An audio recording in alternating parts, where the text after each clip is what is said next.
Hey everybody, welcome back to Parenting with a Purpose. I am your host, Donna Janel, and you know my motto is bringing back the responsibility, nobility, and beauty back into parenting. As you know, as I say every week, parenting is not for the weak, and I'm feeling that today. Parenting is not for the weak. I'm telling you, you got to be strong with these kids, and kids aren't the same as when I was younger and my parents. I know times change, people change, but these are some different children in this world today. So, it's a hard knock life out here for parents. And, as the show, we just want to be able to encourage you, motivate you, inspire you. A lot of times it's encouraging me, motivating me, and inspiring me how to be the best mom I can be. Because right now I'm in a house with teenagers. As you guys know, this is the part of life that you sometimes wonder, why did God allow you to become a parent?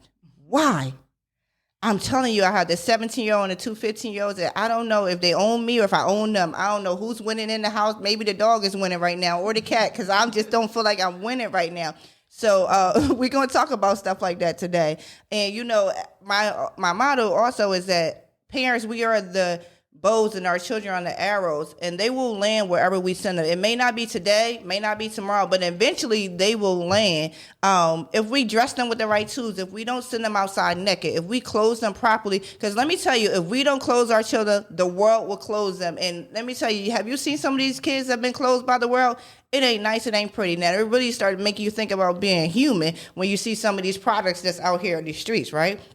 So we're going to talk about today. Today, my guest is the one and only Dr. Kristen Ball Motley. Hi. And her mom, Ms. Edith Ball. Hello. Welcome to good. Welcome to the show. So today we're going to talk about raising successful heroes. What does it take? They're going to share their story, how they navigated through this, because as you can tell, Dr. Motley is a grown woman now, but she had to start from she had to start from somewhere, and I'm looking forward to it, because I'm telling you, I got these teenagers right now, and I'm pulling my hair and the hair I brought out, okay? So let's get it down. What I want y'all to do, tell us a little bit about yourself. Tell us, well, we'll start with Mom, because she's older. I know she's ready and geared up to talk. Tell us a little bit about yourself. Mary, how many years you been parenting, all the good stuff. Okay, well, I got married in 1985, I believe. Kristen was 4. And, we've been, my husband and I are still together. Okay. Thank goodness. All right, wood. Okay. And we're so opposite. Yes. We're so opposite. We're totally opposite in how we think about things and how we feel about things. And I'm more stricter, sterner, harder maybe. I shouldn't say hard, but I'll say harder. Harder. He's more softer and more, touchy-feely. Oh, it's okay, it's all right. And I'm like, no, it's not all right. And so, we do compliment each other. Okay. And I love him. He loves me. There's no question. I'm there for him. If he needs me, he's there for me if I need him. And Kristen grew up in a household like that. Okay. She saw both of us being different, but still together. Her and her sister, Jennifer. Okay, so you have 2 children. I have 2. All right. Yep, and 8 years apart. They're both born in February. All right.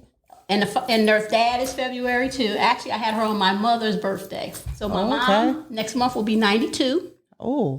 And Kristen, how old are you going to be? 40? 43. 43. Now, Kristen, are you the oldest? She's the oldest. Mm-hmm. Okay. Yes. And Jennifer is, 32, 33, something like that. Oh, wow. So you had 2 girls. 2 girls. Oh, yeah, we got to talk. Yeah.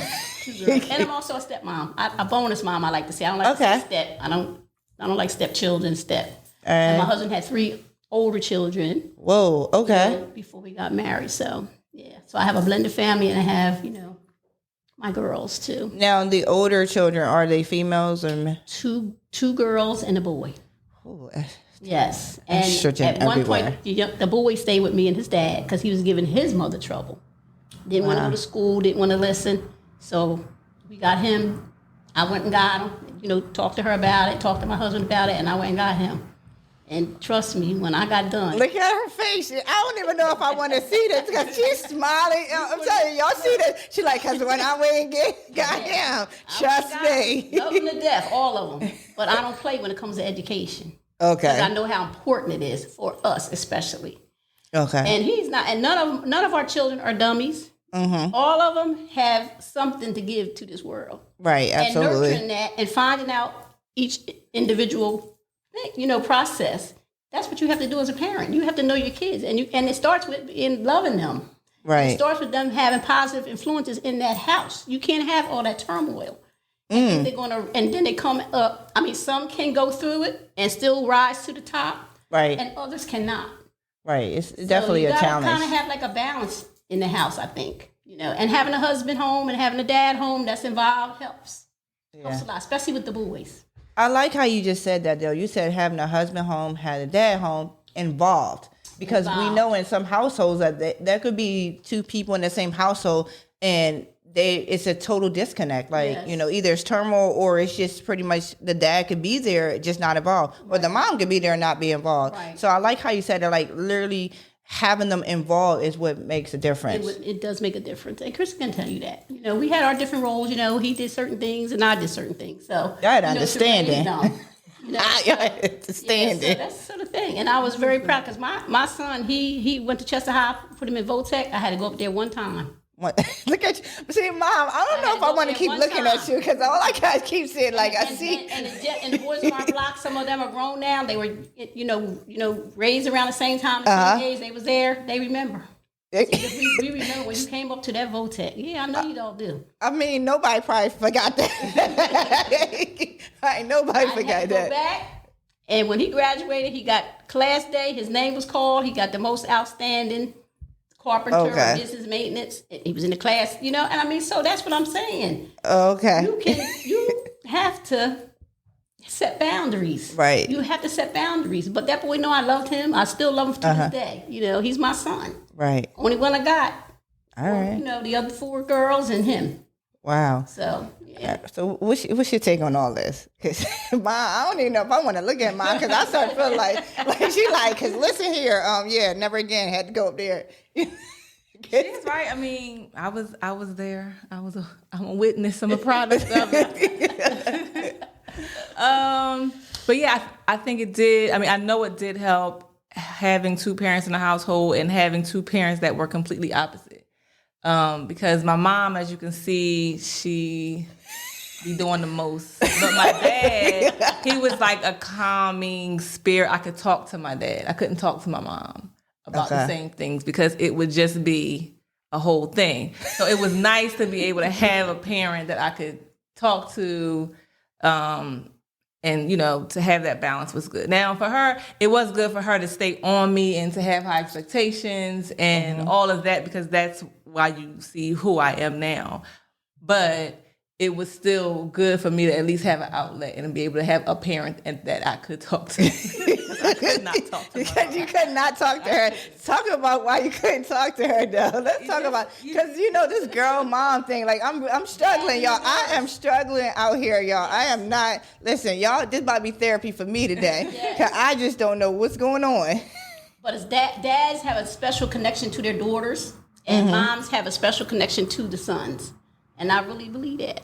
I think too. I think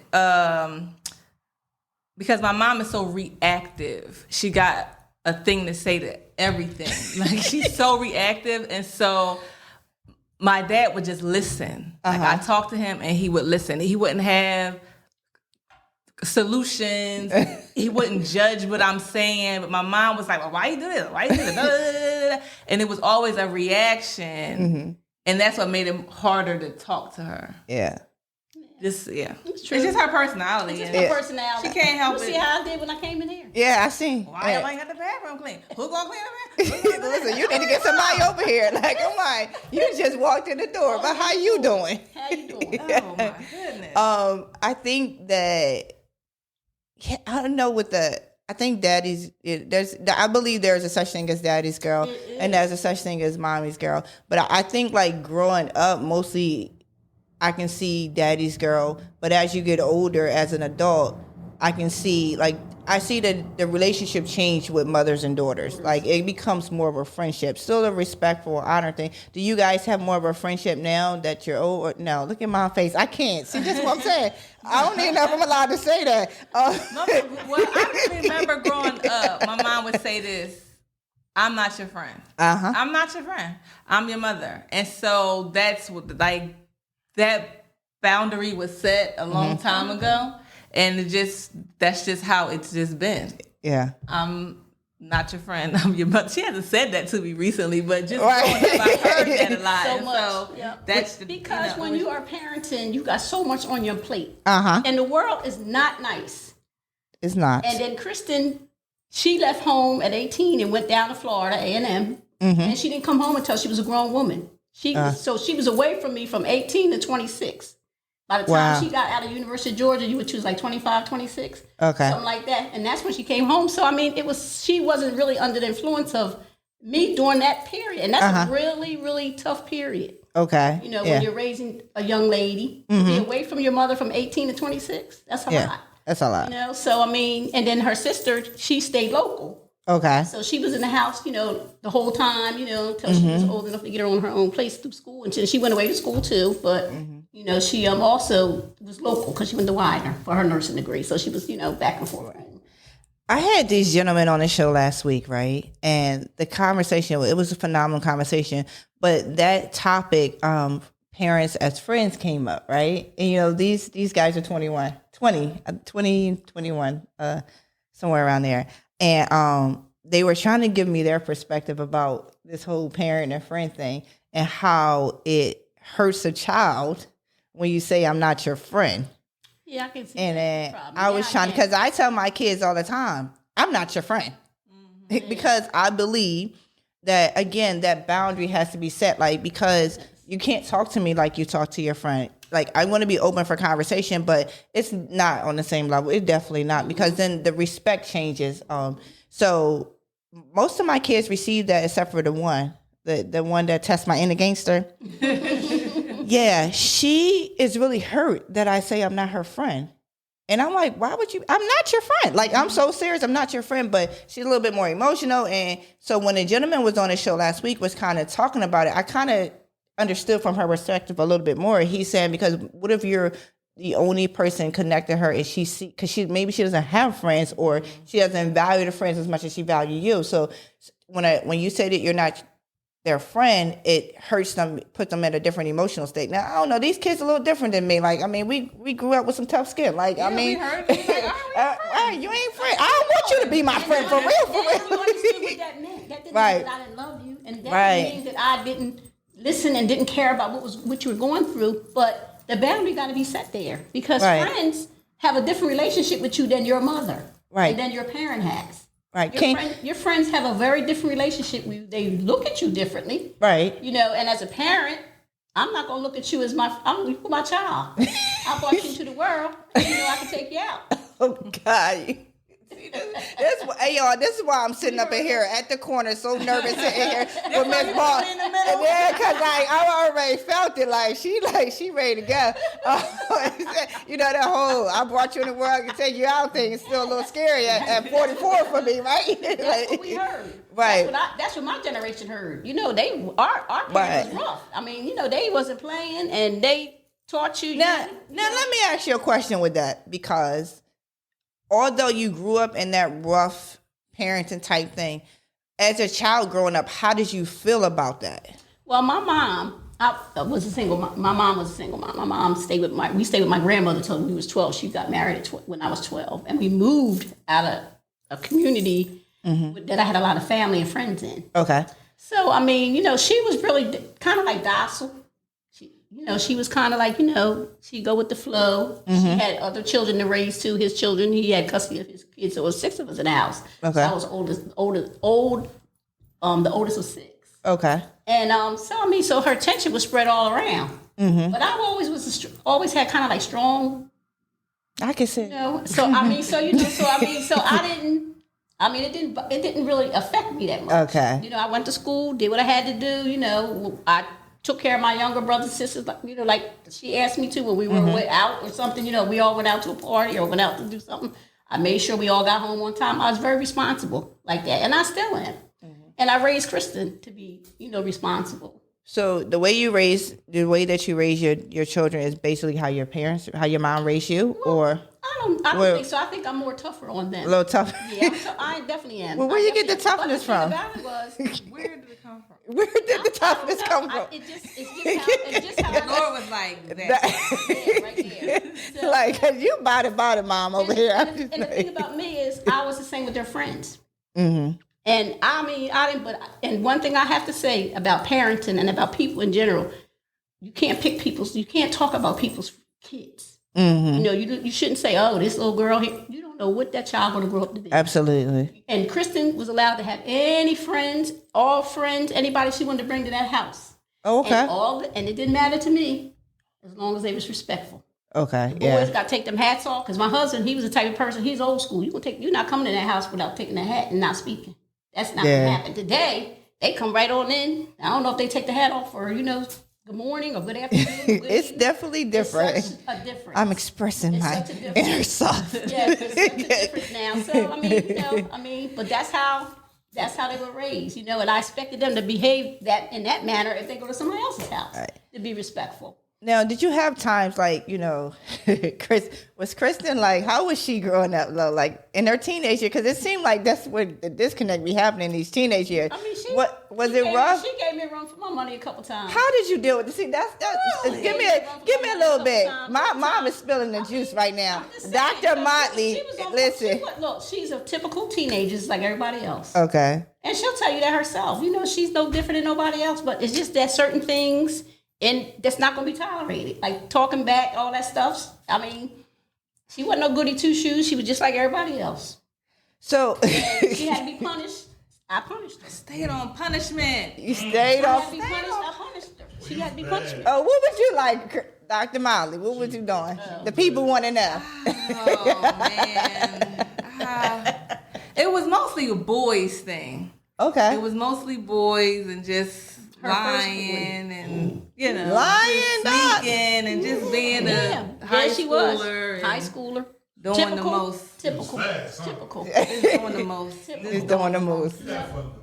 Wow. So how did just doing the most, like most teenagers? So let me ask you a question. Why were you doing the most? I don't know. Because I'm hearing my mom had a strict household. I'm hearing because sometimes when you come from a strict household, when you get out, you decide to be wild or it just happened. I don't feel like I was trying to. But you didn't really start dating until you was like what, 16, 17? You were yeah. So she didn't. Her first guy that she liked. But wait, Mom, you talking because she said she was sneaking. So I'm trying to hear what she was saying out here. But just like I'm supposed to be one place, but I'm really somewhere else. Stuff like that. Okay. Yeah. But yeah, I don't feel like I was trying. It was just what was happening in my life. I don't know how to explain it. It just was what you was doing. Them hormones was different. Everything was. So, but how did you handle that though? Like raising a daughter, raising your. I hear you. You was a little rough. I had parameters, so she already knew. If you go out here and you get caught, you're gonna be on punishment. It's simple as that.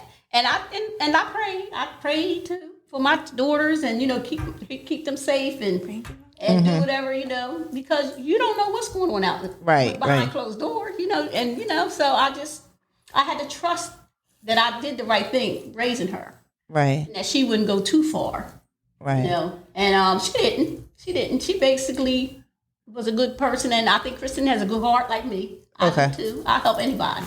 I don't have to know you.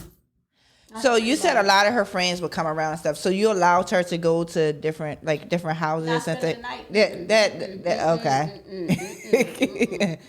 Talk about that, because people nowadays kids are just be out there. I don't like it. And the thing about it is you don't know who else is in that household. First of all, you don't know who's coming to the household. Right. And it's too much stuff out. And even back then there was stuff happening. So I didn't have her. She wasn't allowed to spend no night out. But I would tell her, if they want to come here, they can come here. Because, first of all, my husband was very respectful. And if I had Kristen or had friends there, he'd be upstairs. He didn't sit down around those kids and those little girls. Right. He would go upstairs. He would stay upstairs. He would watch TV or do whatever he had to do upstairs, so they could have the whole downstairs to themselves and everything like that. And that's the thing, that if he was a type that wouldn't, I think I would have a problem with it. And and I know I would. And then I would, no, they can't come. They can't come. She wasn't going to nobody else's house because I just didn't believe in all that. I don't believe in that either. And with this day and time, like with my oldest is going to be 25, and I never let her stay the night out or anything like that. That was just not a thing. Like people come over here, you just can't. But I used to think that it was more of my trauma response because of things that growing up, a lot of things that's happened to me growing up. Yeah. So I thought maybe it was, for me, it was more protection and also fear, right? Yeah. So, but as she got older, and I explained to her, no, A, B, and C. And then now she didn't even give me a hard time about that 25, she about to be 25. These 15 and 17-year-olds, like the girls, the 15 and 17-year-old, they said, Halloween. Can we stay the night at our friend's house Halloween and go to school from there? They just making up new stuff. Oh my God. Listen, making up new stuff. I'm like, yo. I was like, I almost was like, I couldn't even swallow my saliva because I just was like, you gotta be kidding me. All right.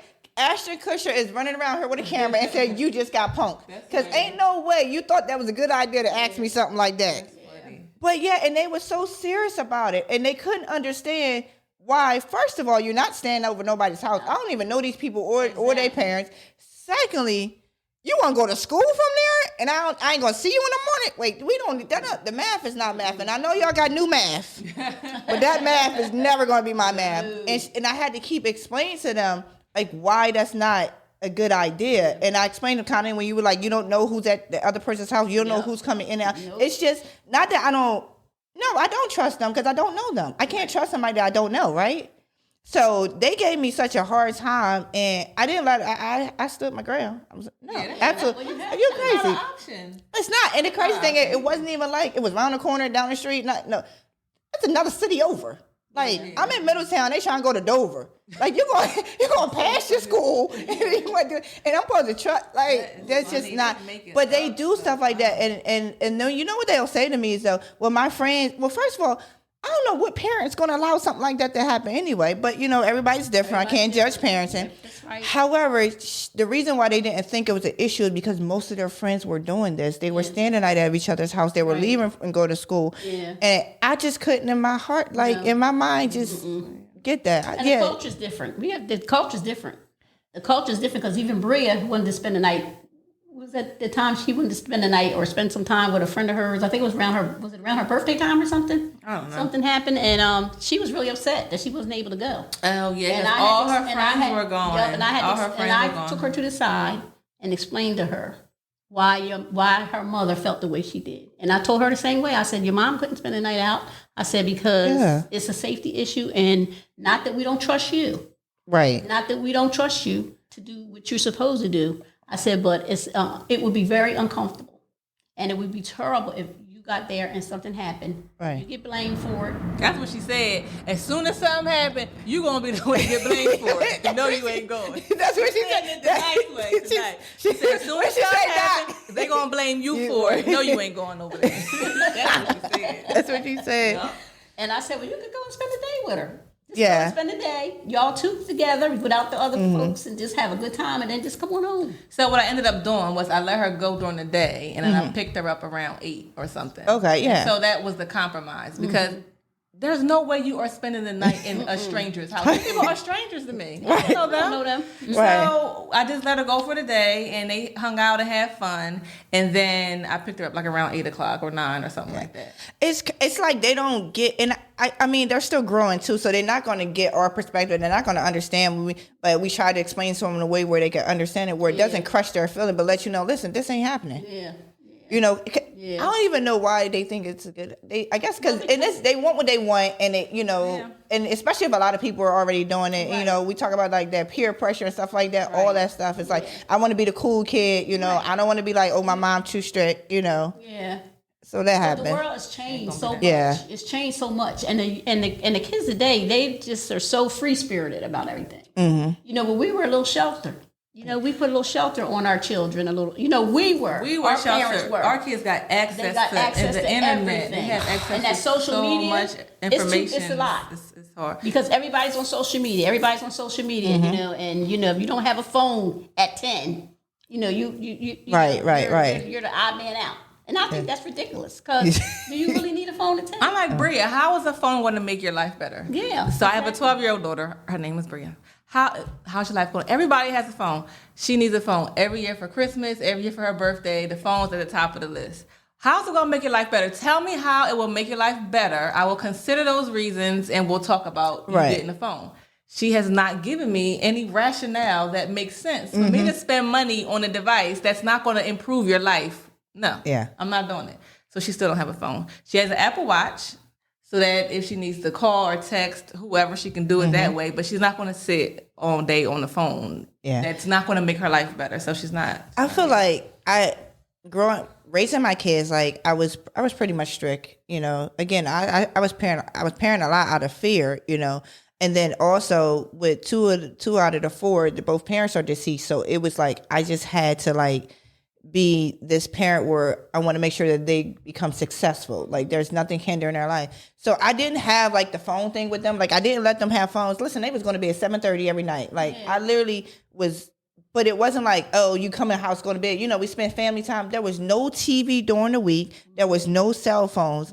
And to the point where I literally had to cut off the cable because it didn't make sense to have cable. Basically, they were watching TV Friday night and Saturday till 8 because we had church on Sunday. Right. So it really wasn't much. But once I started, now that I look back on it, because again, they're 15 and 17. And I have such I'm struggling with the phone situation. Now that they have phones, like the 15-year-old, they test my inner gangster. I always look at her, she's always on her phone. Yeah.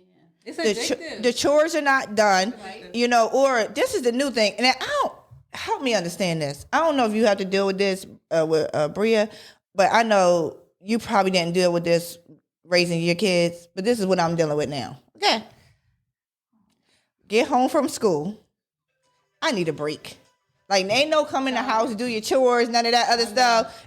I need a break. I was at school all day. And I said, well, you have a 35-minute bus ride. You don't think that was a break? No. You were on your phone the whole time on the bus. Then you get home, and she got to take a nap. I need a nap. I need a break. I can't start my chores. So then, wake up. All right, the chores. Them chores ain't getting done. I'm so tired now. I got to eat dinner. Now it's time to take a shower. But mind you, the phone never leaves her side. Mm-hmm. And this is where I'll understand. I'm like, okay, then listen, not just the phone. I got the Chromebook in front of me too. So I'm like, you got the phone and the Chromebook. And I'm like really struggling. Like at times I take the phone away from her because I'm like, it's just too much. But then there's times it's like, okay, can you charge my phone? Because I need to charge it. I need it for tomorrow. Now they do walk to the bus stop. So they do need, their phone. And I have a tracker on their phone. Yeah. However, it's just this phone is a major issue. And I feel like I'm such a bad mom for introducing them to the phone, even though for years, I think they didn't get their phone until they were like 13 or 14, maybe 14 or 15, probably. I waited a long time. Mm-hmm. But ever since then, it's a problem with these phones. Because you might have to just sit down and have a conversation with her. Just a conversation with her about the responsibility of what you expect as far as her chores and stuff and that telephone. And if you got to take that phone, listen, I think it's just me because I take it and give it back. Like it's crazy. And then I get so mad and I throw the phone. Like I'm so mad at the phone. Does she have the Wi-Fi? No, I have a adult temper tantrum with the phone. Like I get so mad. I'm like, listen, you ain't do your chores or A, B, and C. Like I already told you all week, and then every time I go in your room, you're on your phone.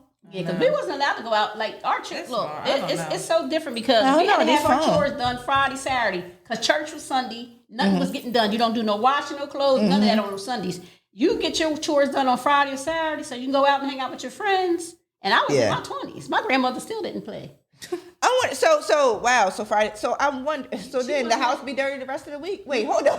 No, I'm just saying my stuff, like my room or whatever. I had to make sure she wasn't letting nobody turn no washer on and all that stuff.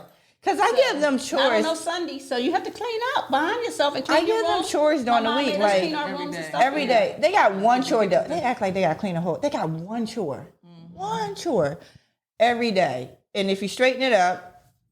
On Saturday, you do the deep clean. It's a done deal. Everything, because you go out at night. But their chores don't get done. They don't get done. I'm telling you, I'm struggling out here as a mom for real. The chores don't get done. But then I'm like, all right, am I doing too much by making them do a chore every day? Because she telling me, listen, I had a day at school. I'm tired, and it's so hard because it's like. But then I'm like, but you can sit down and be on the phone and be on TikTok. You ain't that tired. You on TikTok. Well, Mom, aren't your hands tired? Like, what's going on?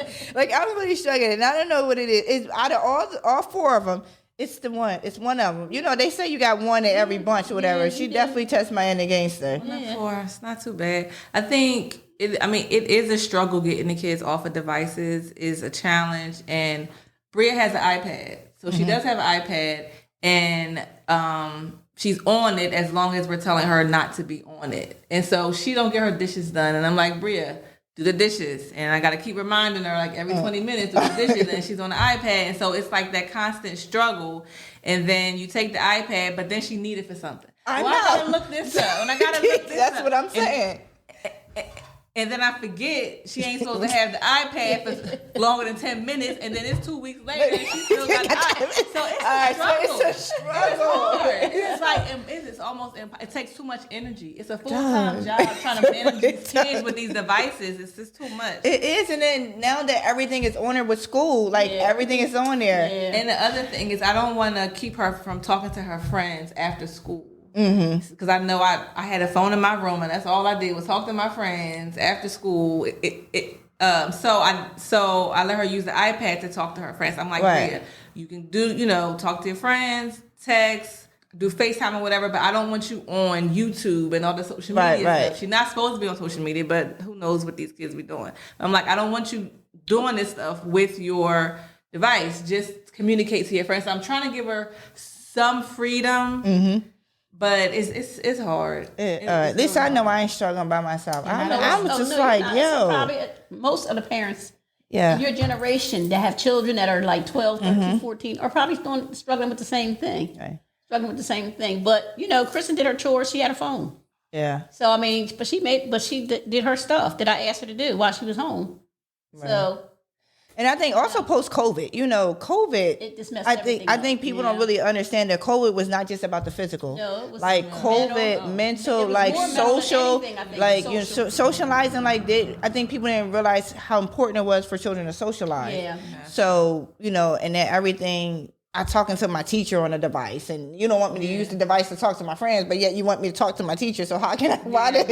There's a lot going on with that. So I think, each family's different, and you just gotta. Each child is different, so you gotta kind of not like make rules for one child, but really kind of figure out what's best working for that child. Yeah, I'm still struggling with it. Yeah. I am. You're not by yourself. I am just to figure out what, because like the 15. I'm telling you, it's a therapy session, y'all. I'm trying to tell y'all. Let it out, girl. She wake up with an attitude, and it's like. Well, you dreaming about me in your sleep or something that you mad at me or something? Like, how you wake up? Like, you wake up. You ain't even get out of bed. Good morning. Good morning. What happened in your sleep? But, she was on a show, though. She did explain to me and other parents a lot what was going on. Because one of the things that we talked about the suicide rate in kids. Alcohol, drugs, like we tackled all that. And she gave us some insight of why. Now, she had talk. She ain't got a problem talking. So she gave us some insight of what was going on in this age group and why things was going on and stuff like that. So I do understand a lot more than I have in the past, but I still don't understand her. And she don't understand me. All right, so there's a couple things, there's some key words that I want to talk about. Because when we talk about raising successful children, and I think success is different for everybody. It is. You know, you can't just say, "Oh, you're successful," because you don't know what that person's life was like, what grew up, how they grew up in their family. That's what I said. Yeah. So, how would you, in your own words, both of you, give me what success is? What do you see being successful? What do you see raising? How do you raise a successful child? What do you see as raising a successful child? Like, my thing is, I think it was more just being consistent and giving them a guideline to go by. You know, and just like Kristen said, having someone to talk to. Okay. You know, if it's not your mom or dad, maybe your auntie or your grandparents or something like that, having an outlet to express yourself if you can't do it with your parents. I think that helps a lot. And having and making sure that they feel loved and they have that confidence that they can, you know, do with I kept telling them, because Kristen stuttered and she still does. And that worried me as a mother. Okay. That she was going to be like somehow left behind in school, like she wasn't going to be able to catch up. But she was very bright, and the stutter don't have anything to do with your brain. Right. Well, it does in a way, but not intelligence. So, I mean, she went all through school, good grade, you know, she always worked hard. And, you know, and I just set the tone for her that you're going to be the best. You have to strive. You have to strive, and you have to be the best you can be. I mean, if a C is the best you could do, then I have to set the C. Because I see you trying. Right. You know what I'm saying? But I know that you can get that A. And I just made sure that she just kept, you know, going. And, you know, if she needed help, I got her help. Okay. If I couldn't do it, I got tutoring or whatever, or after school, she was in Upper Bound. You know, because I wanted both of them to go to school, because this world out here don't give us nothing. Right. It don't give us nothing. So we have to be on point. We have to be on point. We have to be able to articulate all the stuff that we go through daily, on your jobs, in school, right? Just living as a Black American in our country. So I mean, you know, so you have to be prepared. You have to be prepared, and that's my thing with my two daughters. I just wanted them to be successful, for them to feel like they are. And and people tell them all the time, you know, you guys are nice, well-rounded kids. You know, you got a lot of friends from all walks of life. You know, came up different ways, but they still, you know, have good friends, still close with their friends and stuff. And, you know, and I don't think there's no jealousy among them, you know, and she always encourages her friends. I encourage her when I see them, you know, give them a hug, big, you know, and everything. And I think that's what we need more in our community. We just need to be able to share, you know, to share our experiences with our children, and also to try to navigate them through the things that they're going to face. Yeah. That's what I tried to do. Okay. All right, you, Doc. I feel like my children are successful when they are able to live their lives according to their terms. Like, I want them to be independent thinkers, not following other people, making decisions for themselves, pursuing a career that they want to pursue, having those options, being prepared, putting in the work now so that they can have the option to pursue the career that they want, and live life how they want to live it on their terms. Right. So for me, it's more like preparing them now so that they can live the life that they choose to live is what success is. I like that. I think, you know, sometimes parenting it's so challenging, right? Because you know, I feel like being a parent is one of the hardest but the best jobs in the world. It is, right? Yeah. The most challenging and yet beautiful sometimes, right? For that 15-year-old that want to test my inner gangster. So to be able to be responsible for another human, you know, who eventually will grow up with their own thoughts and their own ideas and stuff. That in those teenage years, that's where it gets a little tricky. But being able to impart in them and raise them to a way where they have a sense of self. You know, back in the day, you heard parenting is like, I put food in your mouth, clothes on your back, and shelter. It wasn't really holistic parenting, you know, for some people, not all, for some people. And it's really just have been passed down generationally, right? So they weren't ever really talking about the emotional aspect, the mental aspect. Kids are being seen and not heard. Like you can't really say nothing about anything. And if you do, you're talking back. And how dare you, have an opinion or anything growing up. So I think in this day and age, like kids think they have to have an opinion for everything. So there's like a line, right? There's like a line where, again, that's that I'm not your friend, because then you're going to start disrespecting me and we got some problems. So there's such a line. How do you, not cross the line? It's such a thin, I feel like it's a thin line, is allowing your kids to be able to be opinionated but respectful, right? So how do you navigate that? Because a lot of parents have trouble when, and kids are feeling like they can't share it and they can't talk to their parents because they're not really allowed to express themselves or have an opinion without being shut down. Yeah. So how do you navigate that? How do you respect me, but come to me? Like, I think what I try to do in my parenting, especially with Bria since she's 12, is I try to listen. I try to not always have something to say, and it is hard because you see where I come from. And I just like, I want to say something so bad, but I gotta just listen to her. I can't talk. I gotta listen. So it takes a lot. It takes a lot for me to sit there and listen to her to, tell me all the things that the kids are doing in school, and I'm like, why? But I can't judge it. I just have to listen, or she's not going to talk to me. Right. So for me, I do a lot of just listening to her. And trying not to judge the way that she's telling me that she's like moving in school and doing in school, and I'm like, it's hard, right? It's not easy, but I think that helps her feel comfortable talking to me about stuff, and it helps to build our relationship. So, and she knows that we're not friends. I told her that when she was like 8, and it crushed her. It's crushed her whole spirit. And she kept telling me for a number of days how hurtful that was. And I was like, Bria, but I am not. I mean, just like you. Like, we are not friends. I am your mom. I am here to guide you and to protect you. I am not your friends. Like, I'm not one of your friends. So I had to stand my ground, but it really did hurt her.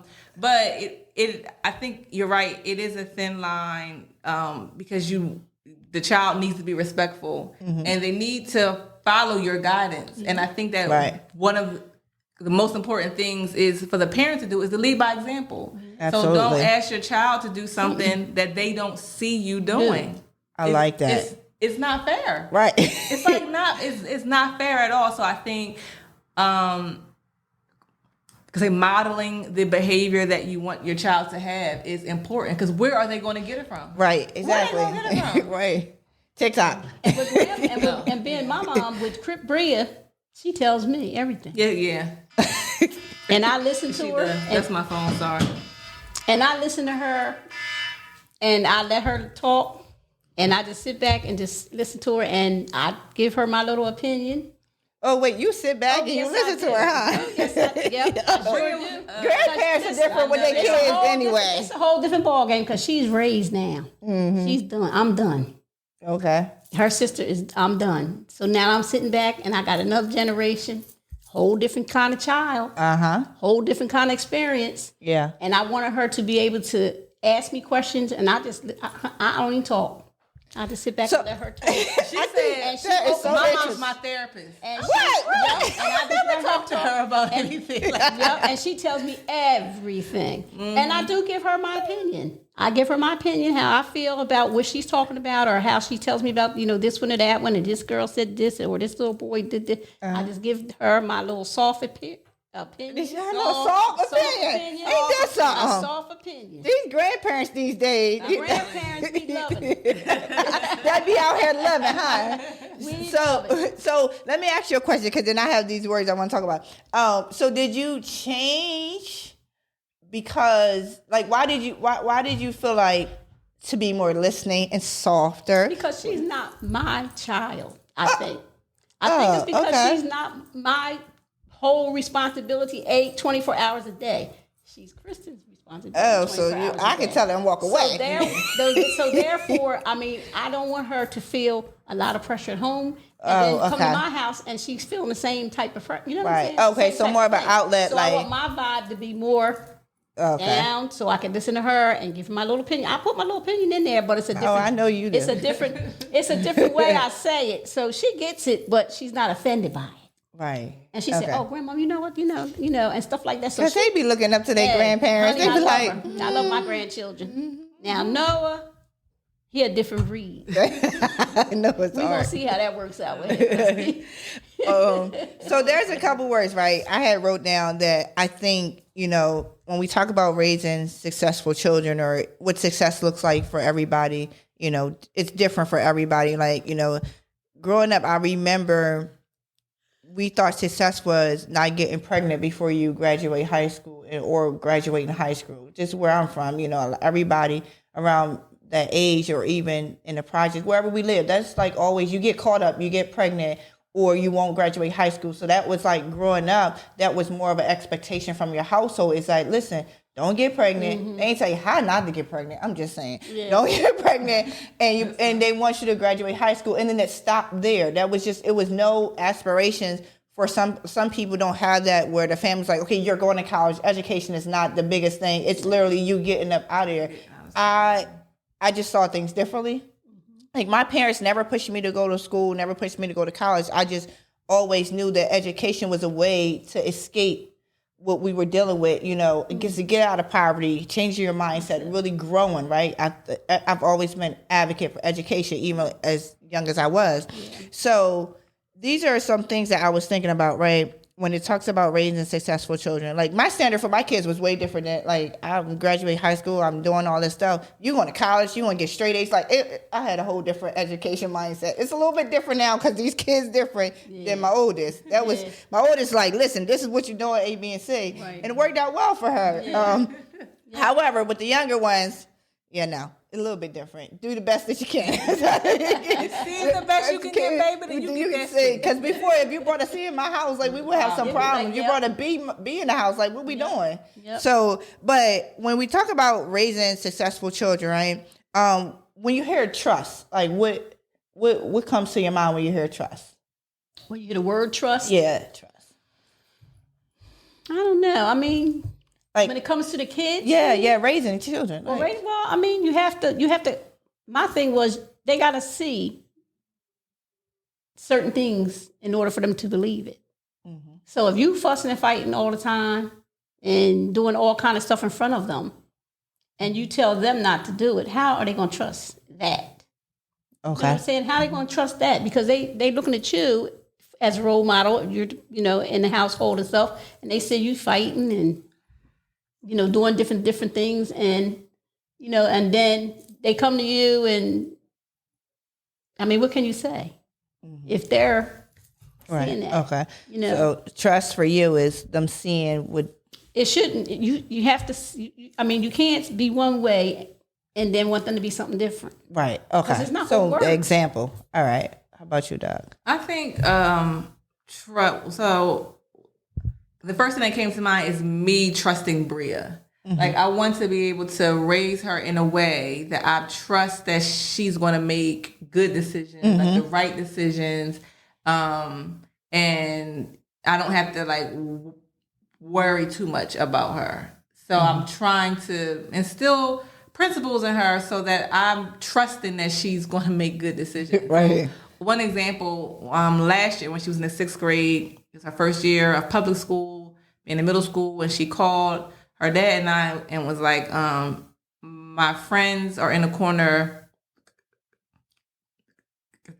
vaping. Come get me. I was like, my parents think it's pretty right. So we went right to school. We ain't say nothing about it. We just picked her up and took her home. I know that's so right. I felt proud. I was okay, because we have been talking to her about drugs and alcohol since she was probably in the 3rd or 4th grade. Yeah. Because we was in marriage counseling, and one of the things that he said was, how did you learn about this stuff? And we learned about it from the streets. And he was like, you want the streets to teach your children, or do you want to teach your children? Right. So as soon as he said that, it clicked in my head, and I was like, we got to start talking to Bria about this. We talked about it very early on. We do a lot of role playing. A lot of role playing, so that when she comes up against these particular types of situations, I'm trusting her to make good decisions and to know what she's, how to respond. And so that's what I kind of think about raising her in a way that I'm trusting that she's going to make good decisions when the time comes. But she don't see them doing it. She don't see it. Yeah. Now it would be a different story if she came out of a household Right. and seen her parents do that, Right. and then she get in trouble for doing it. It's just like what? Well, yeah. Right. So that's what I mean. Yeah. About, So about yeah, it. you got to So model gotta it, like you gotta said model earlier. You really got to have model to. it. So when I think about trust, right, it hit me. I never really thought about trust when you come to parents or whatever. It's like my kids, I'm here. They know that I'm here for them. But what happened was, as parents, we have to make hard decisions, right? So there was some hard decisions I had to make as a parent. And when my daughter one of my daughters said to me, I trust you making the right decision for me. That's awesome. And that had me like tears because then it woke something else in me. It's like, listen, you're really out here trying to make sure that these kids have whatever they need and make the best decision. Even in parenting, you have to make some of them hard, uncomfortable, unpopular decisions, right? Yep. And sometimes, if you really want to be able to be parenting right, you're going to question yourself sometimes. You're going to say, am I doing the right thing? So that day when she said, listen, I trust you're going to make the right decision for me. If you say it, I'm going to do it. And that was one of the very hardest decisions I had to make for her life, but she trusts me for that. So when I think about trust, it's both ways. It's like, they have to trust us and we have to trust them. But they see you. But because they see and trust me, now that I know, like now I can trust them, like that whole baby situation. Yeah, I think that's awesome where your child can call you and say, hey, listen, this ain't right. Come get me. And being able to be open like that. The next word, respect. This is a big one in my house. We talk about this all the time. With like your perspective on respect. I think it goes both ways. Ooh, yes. I think we have to listen to our children. We have to believe them. We have to honor what they want, but have to acknowledge that they're not going to get it just because they want it. But it's to honor. Like, I understand you want this phone. I get it. I understand it, but you're not going to get one. So, So respect in a way that they're not just like completely shut down and shut out. And then they have to respect us too. I mean, that's like that's the golden rule. We got to talk about that. We need to talk about the other part of respect. Like, I'm going to respect you, and of course you're going to respect me. So it has to go both ways. And it comes with the training and the upbringing. Yeah. It comes with the training and the upbringing, the respect. The respect of yourself.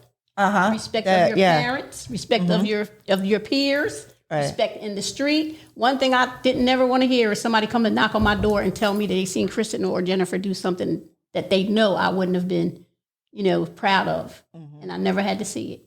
I never had to see it. And that's part of the training. I mean, training. I mean, you have to have boundaries in that house. You have to set boundaries. You also you have to be consistent. As parents, we got to be consistent. They have to see how things are. You can't say one thing and do something different. Right. You just can't. I like what you just said. I want to back up a little bit because when we think about respect, like Kristen, you said something important. You said both ways. Respect goes both ways. It does. And then you said something too. You said self-respect. Self-respect, honey. Oh, that's good. Yeah, that's good because the conversation always in my house, to tell you this kid's different, especially that 15-year-old. We talk about respect and their perspective of respect is very interesting. They feel like, well, particularly this 15-year-old feels like if somebody disrespect them, they don't have to respect them back, right?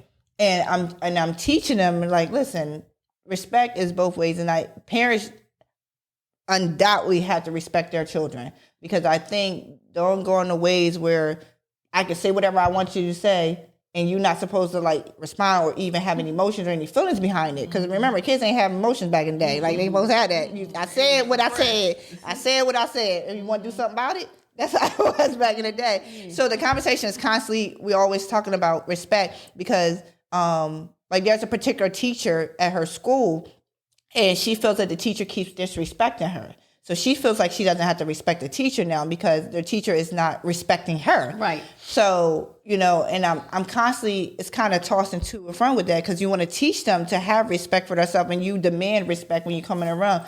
But just because somebody's disrespecting you doesn't mean gives you the right to disrespect them back. Right. So that's one of the things that I'm dealing with this generation a little bit different. It's like it's tough. It is. It's tough. Because it's like, do you teach them, like you teach them the self-respect and stand up for yourself, but you also teach them there's a time and a place for everything. Right. It's a time and a place for everything. Yeah. And not everybody's going to respect you though. No. That doesn't change who you are. And that doesn't change your character or your integrity. Yeah. Like you shouldn't be reactive to that. Like, you know what I mean? Like, all right, yeah, she said it, whatever. You didn't like how she said it. Okay. We can deal with it a different way. Not go off on them. Oh, well, you disrespectful to me. But now you became disrespectful to the adult. And then that's not good. Yeah. So that's a conversation. It's mostly, again, the 15-year-old. All right. Another, independence. We kind of talked about this a little bit already. We talked about independence. You said it earlier, Doc, where letting kids be able to be themselves, pretty much the best yourself, however, express yourself however you want. How important is that really in parenting, though? Allowing our children to be independent. It sounds crazy because they are dependents, right? On my taxes, you my dependent. Wait a minute, hold up, I own you. It's like, because you say independence to some parents, like they be thinking this is Will Smith Independence Day, 4th of July. Like, wait a minute, we weren't really free like that on 4th of July, right? So that is such a scary word to some parents, though. Independence. No, I love independence. I love it because it means that you are doing things and you are making decisions and you don't need me to do it. Now, I hope you're making good decisions, right? But I want to raise my children to be independent, and you start that now. Yeah. So, the kids have gone to Montessori school, and a big part of their philosophy is doing things on your own and being independent. So I embraced that. They both started when they were like 2 or 3, and I embraced that. And so I have a 4-year-old now, but when he was 3, if Noah is thirsty and he wants some water, he'll go in the cabinet and get his cup and get his own water. Like, I'm not having to go and do things for him. Yeah. Bria can cook on her own. She can make a whole meal. She loves to bake. She does a lot of stuff. Her cousins came over on that snow day, and she had asked everyone what they want for lunch, and they was like, "Oh, we want ramen noodles." So she made ramen noodles for everybody, and they was like, "This is amazing! How did you know how to?" Like, they were so impressed that she made some oodles and noodles. It was so funny. But I need my kids to be independent, and I start as early as I can to let them do whatever they can do, but be safe. But I don't want them to depend on me and their dad for everything. Yeah. And I agree with what Kristen said. Although, in my generation, he wasn't on those You stove. don't go on that. You wasn't on those stoves. You wouldn't even go on the refrigerator. You wasn't on those stove cooking at no 12 years old. If you wanted something, I got it for you. But they both are very independent. They don't ask us for anything. I mean, they're very self-sufficient, very independent. Okay. So it's just how the years that you were raised, how you were raised. Just like your grandmother probably was more, you're not going to my refrigerator and taking out no food or waste. It's just a difference. I think, for me, again, y'all know I'm talking about the struggle here. I think because I was parenting so much in fear in the beginning of my parents, and now I'm about 25 years deep, y'all. I'm about 25 years deep. Right. So I micromanaged a lot. Like, I literally was micromanaging a whole lot. And I think now that they're older, I'm starting to see like where I could improve then on that micromanage, because now I want them to be independent or something like that, and then I'm still kind of holding on a little bit, but then trying to want them to be independent. So that I think I like independence again, because independence to a parent sometimes is a scary word, but I like how you guys phrase it, because you want them to be able to do stuff. Nowadays, teenagers though, don't be taking all that food out the refrigerator. Listen, like I hide food. I hide food in the house. Yeah, like I'm starting to now. Like I know, Mom, you probably used to say this. Y'all gonna eat me out of house and home. Like, and I know the meaning of that now, cause having 3 teens, wasting food was my thing. Don't take something that you do not want to eat and you think you want it, and now you don't want it. You gonna sit there and eat it. You gonna eat it. The kids don't know nothing about that now. And now food is ridiculous. Like they eat so now I'm like, listen, I was letting them be free. Now I was letting them be independent with that. Listen, the food's here. Now it's like, listen, how many bottles of water you had today? Okay, exceeded the daily recommendations. Okay, exactly. So collaboration. I think it's important, especially in decision making, whatever you're doing, especially if it's going to impact the child. And I like to involve Bria in as much as I can in my decision making for her, so that she understands my thought process behind it. And it's not like I'm just telling you no just because I'm saying no, or like I'm just telling you yes because yes, but here's what I'm thinking. And there's times I'm like, Bria, tell me what you think I should do. What should I do? So just like having her be involved in the decision making, or at least know that she has a voice in it. Right. Yeah. Is what I do. Yeah. And also, bring dad in. The collaboration needs to be with the both parents. Right. They need to be both parents. So because, and like I said, me and my husband are so different. So his perspective on things are different sometimes, than my perspective on things. But so they get the full package. Right. They get the full package, but we always allow them to express themselves to fall, because your kids are going to fall. Yeah. But you be there to help them up. You be there to help them up. Nobody is perfect. Right. None of us. So, you just do the best you can. You do the best you can. You want the best for them. You want them to be successful. Who grows up and your parent don't want you to be successful or don't want you to be anything? Just, nobody. I like that collaboration, because when we talk about vision, right, everybody in the household needs to know what the vision is and need to understand what the vision and how they play a part in it, so we all can be successful, right? Yep. Last word for time up. Last word, kindness. That's important. Raising your children, that's important. It's important for them, and it's important for the people that they're around. And I think, they have to see it at home too. It's like I said, it all comes back to home. Yeah, you have to see all those attributes and all those positive things in them houses. It's hard when you come from a home that don't have that. Right. And, and you get out in the world and, you see how other people are and how they are. And you kind of like, I guess it draws you back a little bit, because you're like, well, that wasn't how I was raised, or, that I never experienced that. And it takes some time for them to catch up to everybody else, because, it's just an important part of human nature to be kind. Okay. All right, Don. I think,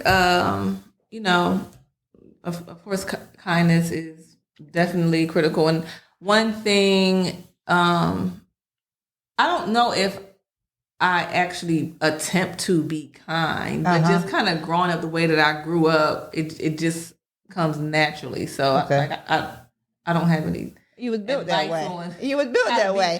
It's like that's just a human thing to do, right? That should be in your character. Kindness. One of the things, it's this 15-year-old teaching that kindness is not weakness. I think in a world where like everything is like tough, this, that, and the other, it's like it's okay to be kind. It's okay. And again, what you had said is like it's something that you've grown up in, it's something that you were built. Because again, as parents, we're kind of building our kids, right? We're building our kids on what we want them to see, how we want them to be as an adult. Right. Like we're not coddling, we're not babying them, but we're building them to be able to withstand what's out here. Like it's different, and they don't know, because they're not adults. They're growing in development. And as we know, as parents, as we know that our kids are growing in development, and there are certain things that are necessary, vital for their survival. And a lot of times, working in a healthcare, I see all kind of kids come to the hospital. I see all kind of young ladies who are, or going to like the PCTs and coming in from different places. And, some of them are just working for the first time at a healthcare facility. Right. And a lot of things, that you do at one place, you can't do at another place. So a lot of times I would have to pull them to the side and say, look, A, B, and C. And I nurtured a lot of them. Love them to death. And, sometimes I had to give them the tough love. Just like I did my own. I know. I'm telling you. You see, I'm still at the edge of my chair over here. But it's the way you say things to people. It's how you talk and behave, and how you carry yourself. How you carry yourself. And it rubs off. It eventually rubs off. It does. And we have to do better as parents. We have to do better as parents because you see what's going on around the world. Yeah. What's going on every day. You see it about these young boys shooting each other. And, people getting shot and people getting hurt and carjackings and all this trauma out here. Right. All this trauma out here. And it's and that stuff starts at home. It starts when Right. they're young. It just don't start off when they get 15 to 16. It starts when they're 2 and 3. Yeah. In some of the environments that they're in. So it's just, it's just an unfortunate thing. Yeah. I think it's definitely important. As we said here on the show, mostly the whole show it's really what happens in the household, how you raise how we lead, guide, and teach our children, Yeah. how we need to be the example for our children. Yeah. And don't be afraid to ask for help, to get the tools, because a lot of times, some people, again, a lot of this stuff is transgenerational, right? Yeah, it is. A lot of this is post-trauma. So Yep. some people don't know how to, right? Exactly. Maybe never even seen it, or it becomes so foreign to them that they literally just keep doing this generation after generation.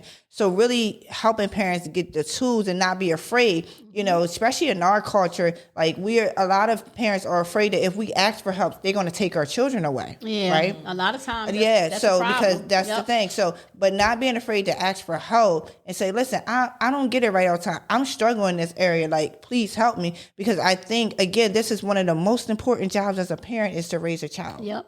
And we all need help. Listen, I still need help. I'm telling you, I'm 25 years in, and these last 3, I keep telling y'all. I didn't think it's a joke. I'm telling y'all. Ooh, I'm telling y'all. I literally myself was ready to throw in the towel with parenting last week. I was like, you know what? Get somebody else to do it. I'm just not doing this anymore. You want me to come down and spend a week with you? Oh, Mom. Okay. So, all right. Thank you so much for being on the show. This has been really awesome. Really opened my eyes to a couple of things, and I know it definitely opened the audience eyes to really know that, as parents, we're just trying to do the best that we can. Yep. But there are certain things that is necessary and vital for our children to become successful. And that part is our part that we have to play in this. We can't just let them be outside and have no tools or anything, just be naked out here running around the streets. Because then they'll get closed by everything. As we said, the world is waiting to close our kids. Like, they're like, oh, you put this on, you put that on. But if we do what we have to do, and really, I like what you said earlier about kind of like, well, I don't think you exactly said it, but I like to twist on stuff. But if we make sure that we're doing the right thing, that our character is right, and that we are really being that example for our children, that is really going to go a long way, because that is foundational. Foundation. So, And everybody needs one. yeah, and everybody needs like, one. no, we ain't an island out here. So we all team players. We got to all be a part of this vision. It takes a village. It takes a village raising children. Takes a And village. parents need a village too, right? Yep, we do. So, We do. all right. So thank you so much for coming on the show. Thanks for having us. Thanks for having us. As you know, weekly we are here, Parenting with a Purpose, bringing back the responsibility, nobility, and beauty back into parenting.